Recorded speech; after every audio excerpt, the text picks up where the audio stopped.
more I play with it, the more I want one. It's just a cool car. It's still cheap. Not for long. Not after this video. It won't be cheap for long. No. Oh wow. Here it goes. We got her. She's good. She ain't going fast.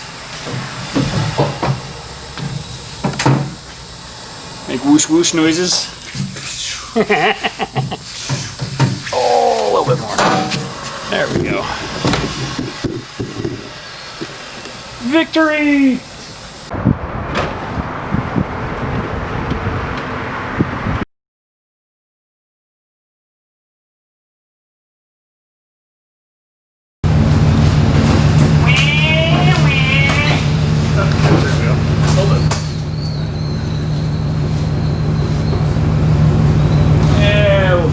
Wiggle her around a little bit. That's all right.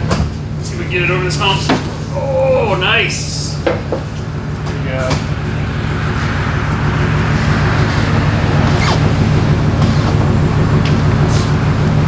Now we're talking. That'll do, donkey. That'll do. It's time to get moving on this Lotus. Get this thing scattered. I'm going to separate the chassis from the body. I don't think it'll take too long, but I do have a bunch of rusted bolts I have to deal with.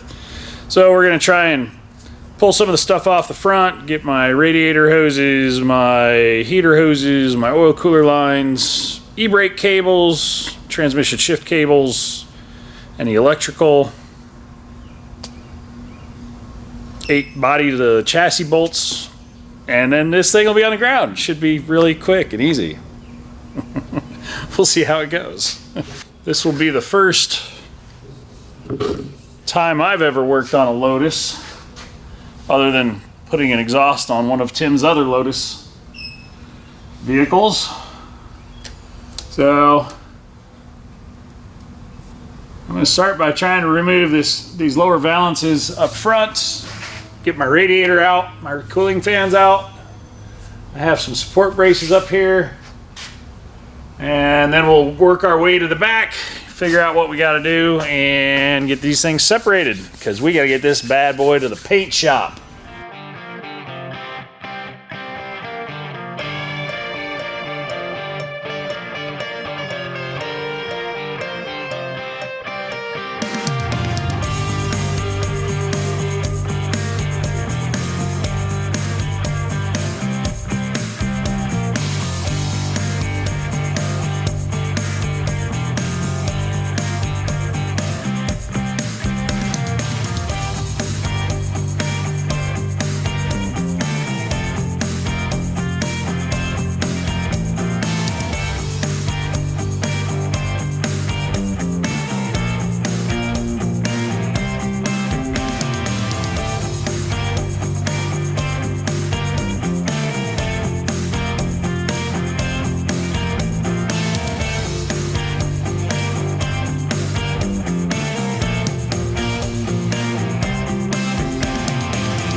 Ha, gotcha.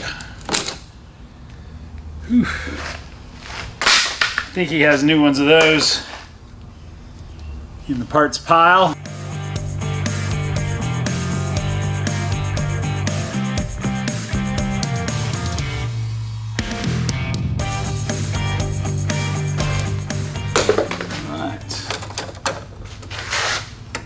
So I got these two rusty ones on each side. I think I'm gonna have to do something special on those.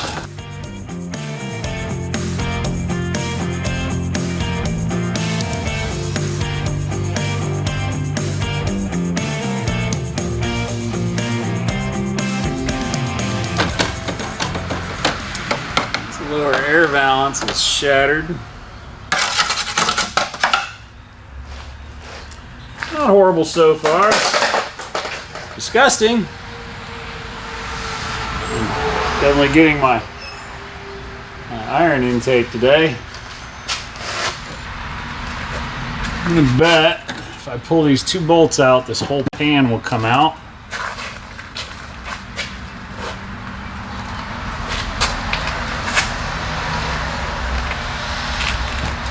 Which will give me access. Looks like I can take that guy out with a couple of screws.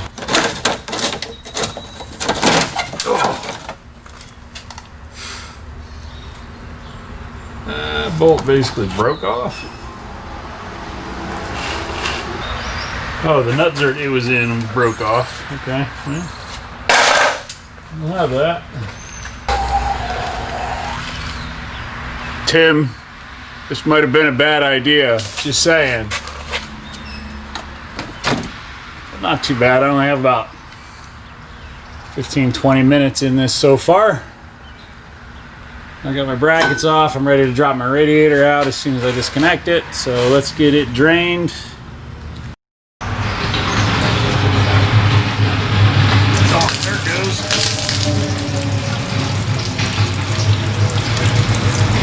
At least I didn't end up wearing it.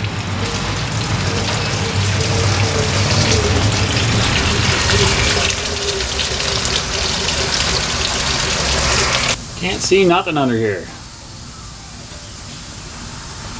So zip ties were the modern solution to making everything stay up under this bad boy.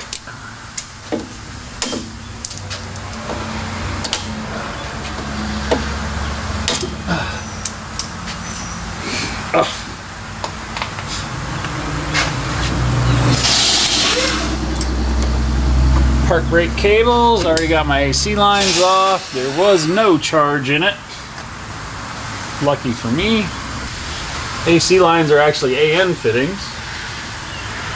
Get my park brake cables off. Take my fuel supply hoses off. Since as the story goes, the guy ran this thing completely out of fuel. So we'll pull our fuel lines off real quick.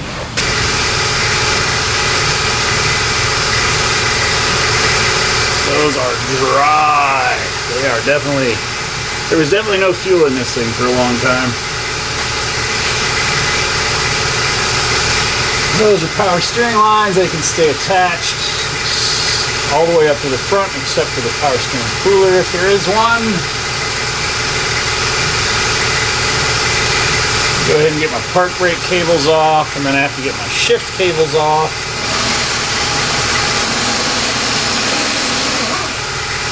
Actually, the shift cables should probably be able to stay because the shifter will probably drop out of the chassis fixed to the to the center tube. So I shouldn't have to mess with shift linkages. I don't even have to disassemble the exhaust unless it's in my way, which it might be in my way for the rear bolts.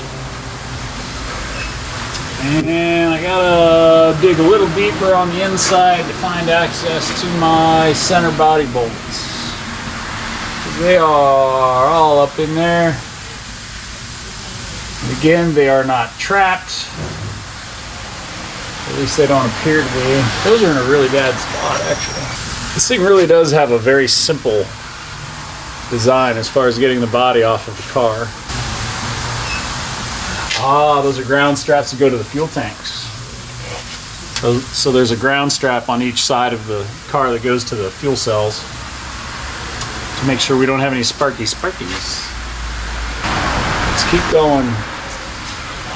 One piece at a time.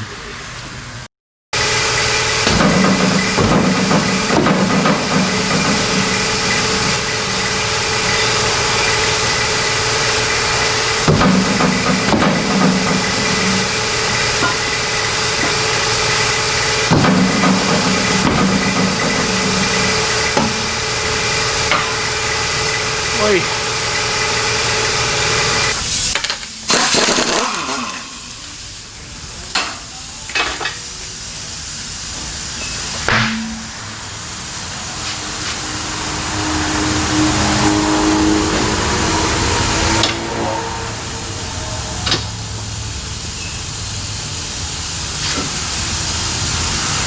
Battery cables. Mud daubers. Gross. I think it's gonna need a brake upgrade. And so far what I've seen up front is the chassis electrical harnesses go into the body, and then there's an easy place to disconnect everything in the body. Basically on the assembly line you'd be able to put everything onto the chassis, everything's wired, everything's connected, and then when you drop the body down onto the car, you run your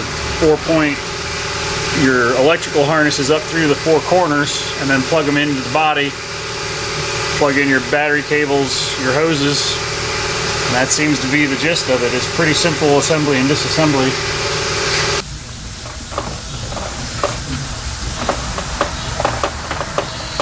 Oh, I'm about to get wet. Oh, there it is. Gross. Coolant's out.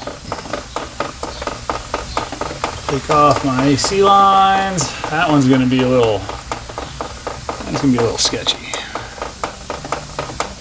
So get my AC lines off, and then my oil cooler lines. And then I think I'm ready to drop this thing down.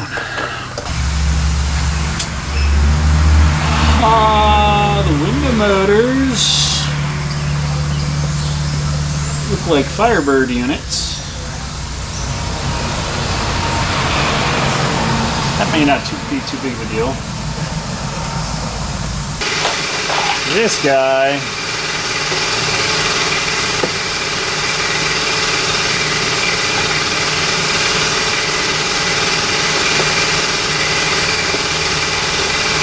has me a little bit concerned.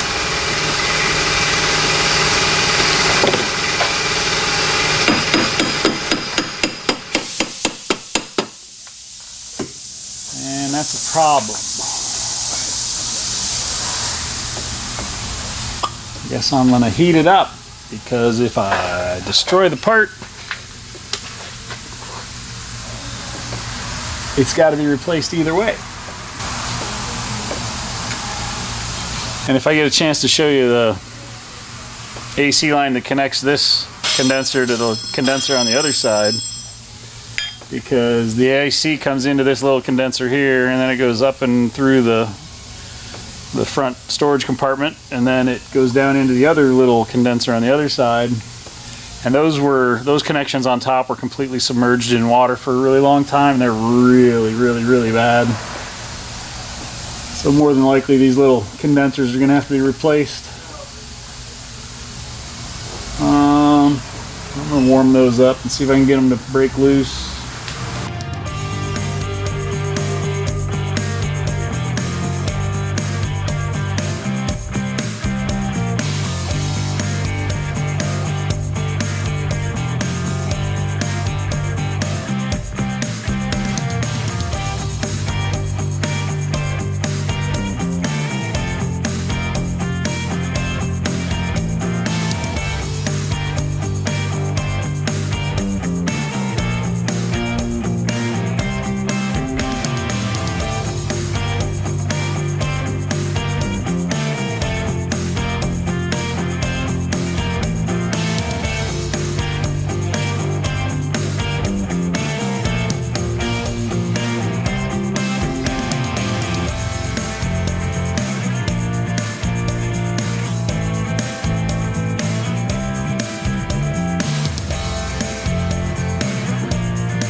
This guy right here is not cooperating. I hit him with some penetrant yesterday.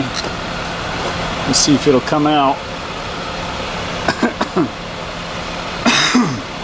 I'm not feeling real confident that this oil cooler and this oil cooler line is going to survive. Originally I thought this was part of the AC condenser.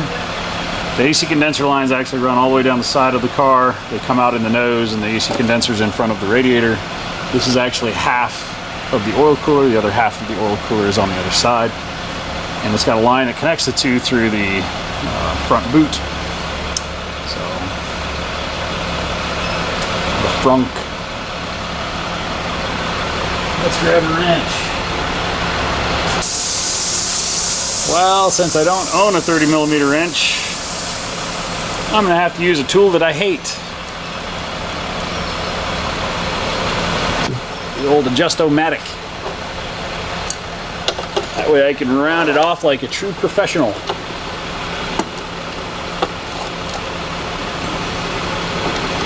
Oh, I got coolant dripping in my hair.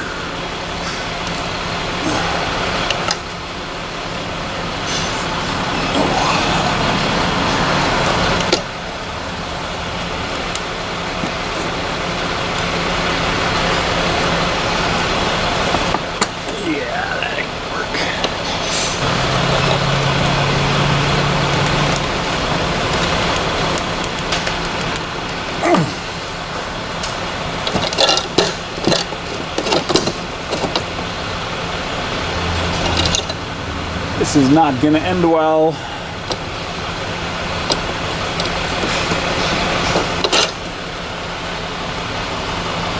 It's like the last big piece I need to get off of here so I can get this body off. Well, I don't know. How am I gonna do this? I don't know. So I've come to accept the fact that I'm not going to be able to save this fitting or this oil cooler or probably the other oil cooler on the other side of the nose of this car. They're not available. These hoses are not available. I can probably have the hoses custom made, but even so the oil coolers are destroyed from the weather.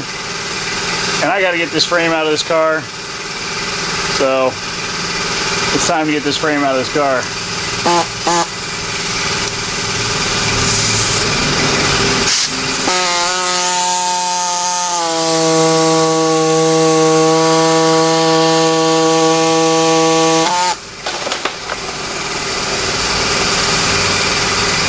is some nasty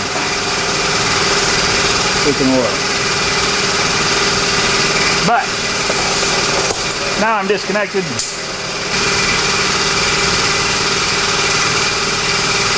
You got the moisture in the oil. So I found a solution for the oil cooler line that I couldn't get off. It's off now. The clutch cable will also not come out of the car. So now the clutch cable is free. Don't freak out too bad on me about me cutting a clutch line on a car that the clutch line is not available for. We actually have a brand new stainless steel braided one for it to replace the nylon line, so no big deal. So now that that's done, I have my power steering disconnected.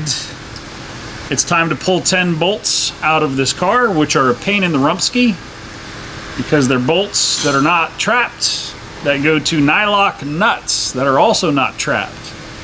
So somehow I got to figure out a way to have somebody on top and on bottom of the car to hold the nuts so we can get the bolts out that are all rusted and a mess. So that's our next step.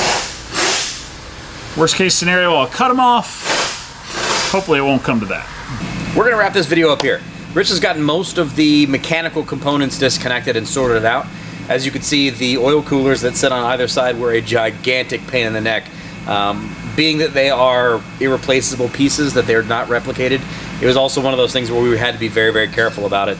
And we tried everything we possibly could do until we came up with a solution. So now that that's done, we are able to move along and get the body separated off of the chassis, which you will see in an upcoming video that will be coming in a couple of days. So we're going to follow these two pieces really quickly, that way you're not trying to watch this for an hour. If you've made it this far, we appreciate you coming along on this Lotus Esprit journey with us. You can find us on Instagram at Lucore Automotive. You can find Tim at Tim's Enthusiast Garage on Instagram. See all kinds of stuff that he does, as well as what we do, all kinds of projects between the two of us. So, again, stay tuned for the rest of it. It gets a lot more nightmarish. We're just beginning this process. Hopefully you've enjoyed it. Please do click on that subscribe button. Drop us a comment below. Let us know if you think we're doing something interesting, or if you think we're completely insane for taking apart a hand-built car like this. We are. We'll see you next time. Take care.